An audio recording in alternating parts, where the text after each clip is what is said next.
Hey, Hammy here, back with part 3 of section 3.1. This is the last video for this section, and we're going to look at some common things you'll find in the cell, as well as two different types of cells, ways that we classify them. First off, all cells, no matter what type of cell you are, if you are a cell, you have these 4 things in common. Okay, so you have 4 common parts. Okay, first you're going to have a plasma membrane. Now, oftentimes we refer to that as cell membrane. Okay, so it has a cell membrane or plasma membrane that's going to form the physical boundary all the way around the cell. Okay, it's also, what keeps everything in and keeps the outside out. Okay, it also controls what goes in and out. And later this chapter, we'll look more at the cell membrane or plasma membrane and kind of how, its structure and how it actually lets things in and out. Number 2, all cells have cytoplasm. Okay, so if you look down here at these cells down here, the cytoplasm is all kind of like the filler. So all of this stuff in here. It's watery, mostly water, and then it would contain all the pieces and the parts and the nucleus and all that stuff that you find inside the cell. Number 3, all cells have ribosomes. Okay, so this is a little bit longer. You need to write this definition down.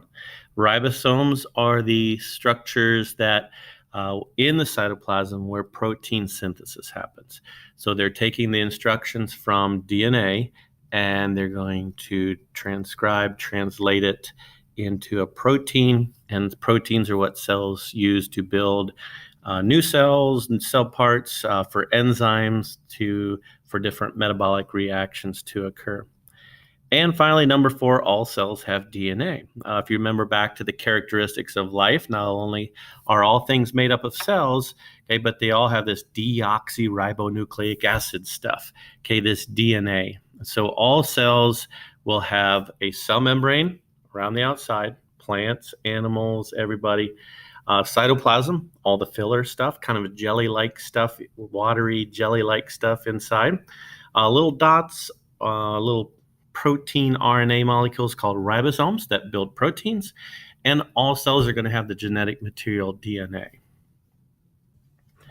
There are 2 types of cells that we find in the living world, okay, and we divide them into 2 categories based on whether their DNA is enclosed by a membrane-bound nucleus.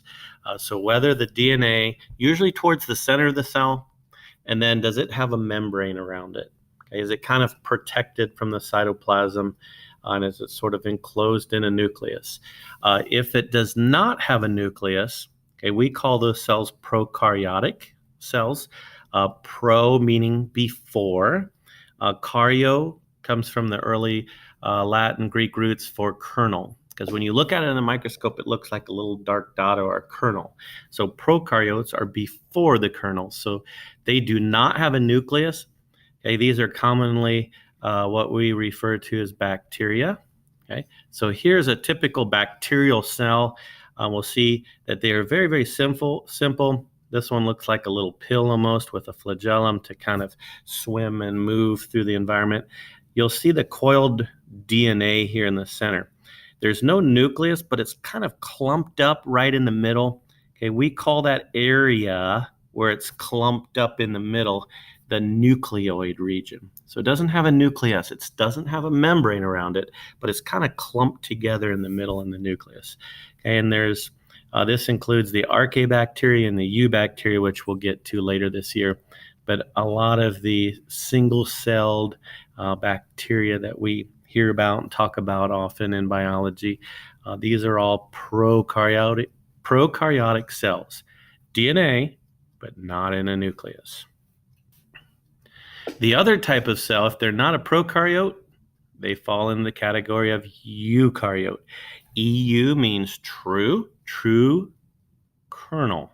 So these do have a nucleus, and they tend to be much larger cells and more complex. all of the multicellular organisms, like plants, animals, fungi, are all eukaryotes. There are some single-celled ones. For example, fungi, you have the example of yeast cells. They're single-celled fungi. And a lot of the pond water organisms like amoeba, paramecium are very common ones. Those are under the category of protista.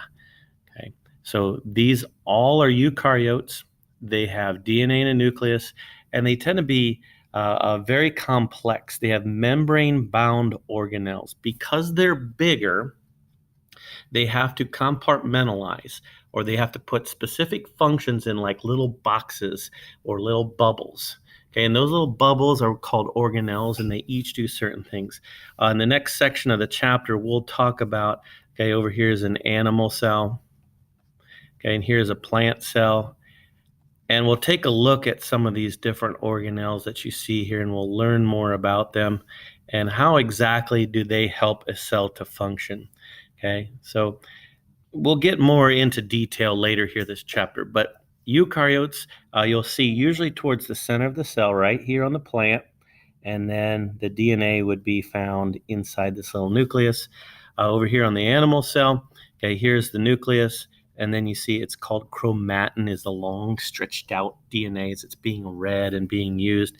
Okay, that chromatin just looks like a bunch of little threads here in the nucleus, and then a membrane all the way around it. So it's kind of protected in a nucleus.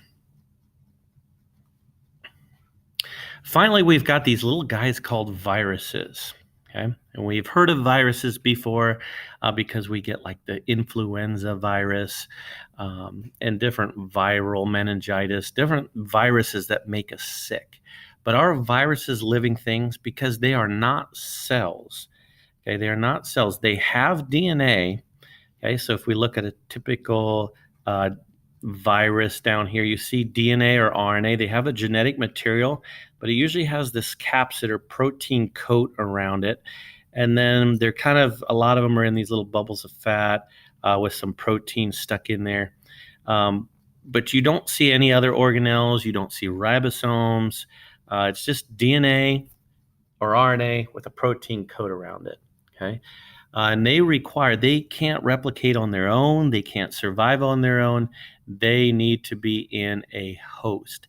They take over host cells, use the host cells organelles, and they kind of reprogram the DNA, and they say, hey, you need to make more viruses. Stop doing normal cell stuff like a plant cell stuff or a human body cell stuff, and make more viruses. And then those viruses explode out of the cell and they go make other cells sick. And pretty soon you have a viral infection, you run a fever, and you just feel plain crummy.